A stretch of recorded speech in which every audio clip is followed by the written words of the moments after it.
एक नई वीडियो के साथ आज मैं फिर हाजिर हूं। आपका होस्ट दोस्त विक्रांत जोशी आपका स्वागत करता हूं मैं आरएम शॉर्ट्स में, जिसमें हम लेके आते हैं स्पेस और डिफेंस न्यूज की टॉप खबरें। तो चलिए जान लेते हैं। पिछले हफ्ते आपको मैंने एक्सनेस पार्टनर प्रोग्राम के बारे में बताया था। आज हम जानेंगे कि एक्सनेस एक्चुअल में है क्या, यह क्या चीज प्रोवाइड करती है। असल में यह कंपनी 2008 में बनी थी और उस समय से यह कई फाइनेंशियल इंस्ट्रूमेंट आपको प्रोवाइड कर रही है, जिससे कि फॉरेक्स में ट्रेड करना, क्रिप्टो करेंसी में ट्रेड करना, मेटल में, ऑयल में ट्रेड करना, इसके अलावा इंडाइसेस। और इसका जो सबसे नया ऑप्शन सामने आया है वो अब स्टॉक का आ चुका है। यदि आपको कोई ट्रेडिंग का एक्सपीरियंस नहीं है तो घबराइए मत। इसका स्टैंडर्ड मिनी एक अकाउंट है जो कि $1 से खुल जाता है।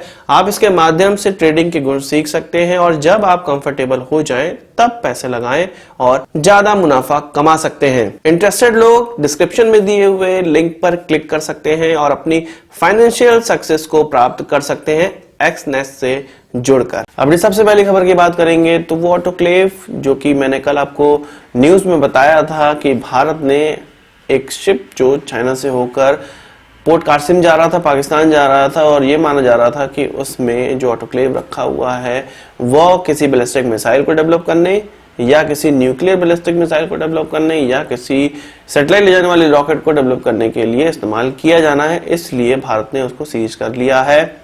उस शिप में से इसको ऑफलोड करके पोर्ट के अंदर रखवा लिया गया है और इसको बिल्कुल सीज कर दिया गया है। अब चाइना का वक्तव्य इस पे सामने आया है। चाइना का यह कहना है कि इस प्रकार की इसमें कोई भी चीज नहीं है और इसमें जो सामान है उसको हीट ट्रीटमेंट इक्विपमेंट कहा जा रहा है और ये कह रहा है कि हीट ट्रीटमेंट इक्विपमेंट का वो आउटर सेल है और जिसको पाकिस्तान भेजना था, और ऐसा कोई भी इक्विपमेंट नहीं है जो कि सी के माध्यम से पाकिस्तान ना भेजा जा सके। चाइना पे भारत ने जो आरोप लगाया है वो ये है कि न्यूक्लियर प्रसार वो कर रहे हैं और पाकिस्तान को न्यूक्लियर वेपन डेवलप करने के लिए अलग अलग प्रकार के इक्विपमेंट देते चले जा रहे हैं, जो कि सही बात भी है। पाकिस्तान का जो न्यूक्लियर प्रोग्राम है वो चाइना के द्वारा ही पूरा करवाया गया है और उन्हीं के द्वारा टेक्नोलॉजी उनको ट्रांसफर की गई है। इसके अलावा बैलिस्टिक मिसाइल भी उन्होंने पाकिस्तान ने चाइना से ही प्राप्त की है, उसकी टेक्नोलॉजी भी प्राप्त की है, ये सभी लोग जानते हैं। तो इस प्रकार की चीजें अब जब भारत ने पकड़ ली है तो भारत इस चीज पर जरूर नेगोशिएशन करेगा और नेगोशिएशन करना भी चाहिए। वहीं बात करें अपने चंद्रयान 3 मिशन की तो अब यह खबर निकल कर आ रही है और यह प्रोग्राम बना है कि 2021 के मिड में यह जो लॉन्च है वो परफॉर्म किया जाएगा और इसके पेलोड में थोड़ी डिफरेंसेस आए हैं। पहले ये माना जा रहा था कि चंद्रयान 2 की तरह ही चंद्रयान 3 होने वाला है, पर इसमें 6 अलग अलग प्रकार के और एक्सपेरिमेंट परफॉर्म किए जाएंगे जो कि जीरो ग्रेविटी में किए जाने हैं, जिसमें कि 4 ऐसे केमिकल एक्सपेरिमेंट होंगे जो कि जीरो ग्रेविटी में होने चाहिए और 2 फिजिकल एक्सपेरिमेंट होंगे जो कि जीरो ग्रेविटी इसके लिए आवश्यक होती है।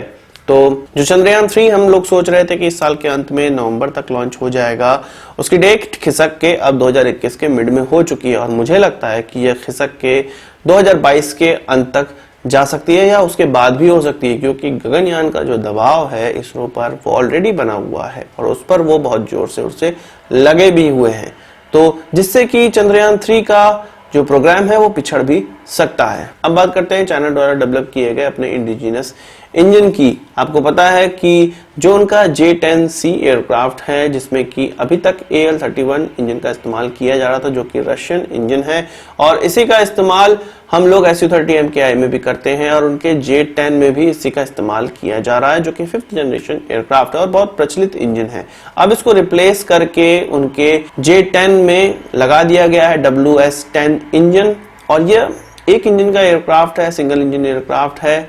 सिंगल इंजन एयरक्राफ्ट में यह पहली बार हुआ है कि चाइना ने अपना इंडिजिनसली डेवलप किया हुआ इंजन लगाया है और यह उनके विश्वास को दिखाता है कि WS-10 इंजन पे उनका इतना ज्यादा विश्वास हो चुका है कि अब वो अपने किसी भी एयरक्राफ्ट को एक सिंगल इंजन से भी पावर दे पा रहे हैं। इससे पहले जब J-11 में हो या J-16 में हो हमने यही WS-10 इंजन देखा है, पर वो 2 इंजन वाले एयरक्राफ्ट थे, विश्वास थोड़ा कम था WS-10 पे, इसलिए 2 इंजन वाले एयरक्राफ्टों में इसका इस्तेमाल किया जा रहा था, पर अब सिंगल इंजन एयरक्राफ्ट में भी इसका इस्तेमाल किया जाने लगा है।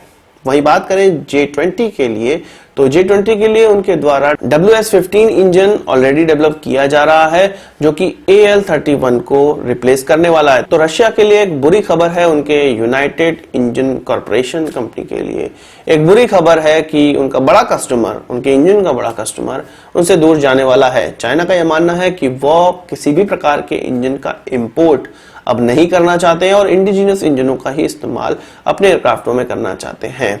वहीं यदि तेजस और कावेरी की बात करें तो पार्लियामेंट में एक रिपोर्ट सबमिट की गई है जिसमें कि यह बताया गया है कि 11,000 करोड़ रुपए अभी तक LCH प्रोग्राम और कावेरी इंजन प्रोग्राम में टोटल मिला के खर्च हो गए हैं, जिसमें 9,000 करोड़ रुपए LCA डेवलप करने में खर्च हुए हैं और कावेरी इंजन डेवलप करने में लगभग 2,000 करोड़ रुपए खर्च हुए हैं।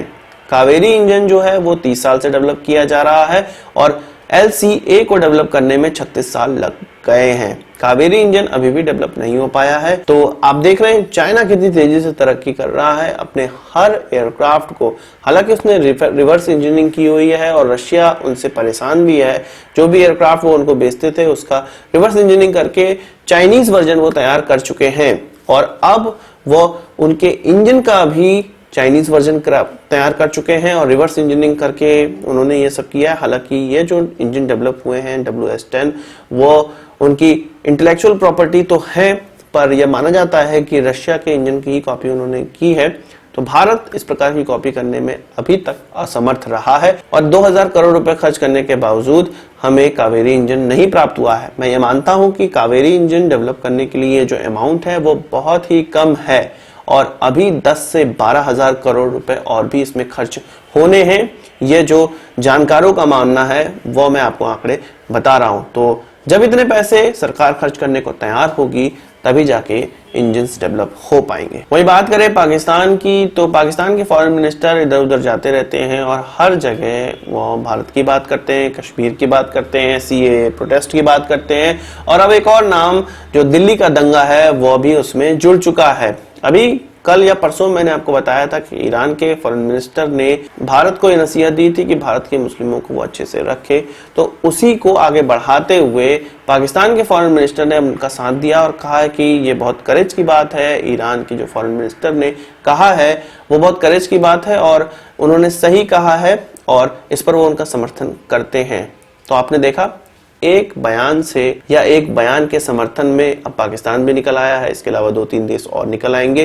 तो एक प्रकार से ये पूरी सुनियोजित चीजें होती हैं जो कि भारत को इंटरनेशनल कम्युनिटी में बदनाम करने के लिए स्टार्ट की जा रही हैं। आप जानते हैं कि पाकिस्तान जब से CAA पास हुआ है, एक्ट बना है, तब से इस चीज को प्रोजेक्ट कर रहा है कि भारत में मुस्लिम विरोधी चीजें चल रही हैं और अब इस प्रकार के दंगे उनके सोने पे सुहागा हो गए हैं और इस चीज को वो हर जगह गा रहे हैं। तो इससे ये डिनोट होता है कि इन दंगों में किसी विदेशी ताकतों का भी हाथ हो सकता है। आप में से बहुत से लोग कमेंट में लिखेंगे कि अपने घर के दंगे को हम विदेशी ताकतों से जोड़ रहे हैं, पर इस प्रकार के जो सुनियोजित दंगे होते हैं वो कहीं ना कहीं से फॉरेन फंडेड जरूर होते हैं और यदि उसका इंटरनेशनल कम्युनिटी में फायदा उठाया जा रहा है तो यह जरूर कन्फर्म कहा जा सकता है कि इंटरनेशनल कम्युनिटी के द्वारा ही उसको परफॉर्म भी किया गया है या करवाया गया है। तो आज की इस वीडियो के लिए बस इतना ही। आशा करता हूं आपको वीडियो पसंद आएगा। आप उसको एक बड़ा थम्स अप जरूर देंगे। इस वीडियो से कोई सवाल सुझाव हो कमेंट बॉक्स में जरूर लाइएगा और यदि आपने हमारा चैनल तो सब्सक्राइब नहीं किया उसे भी कर लीजिए क्योंकि हम इस प्रकार की वीडियो लाते रहते हैं। नमस्कार,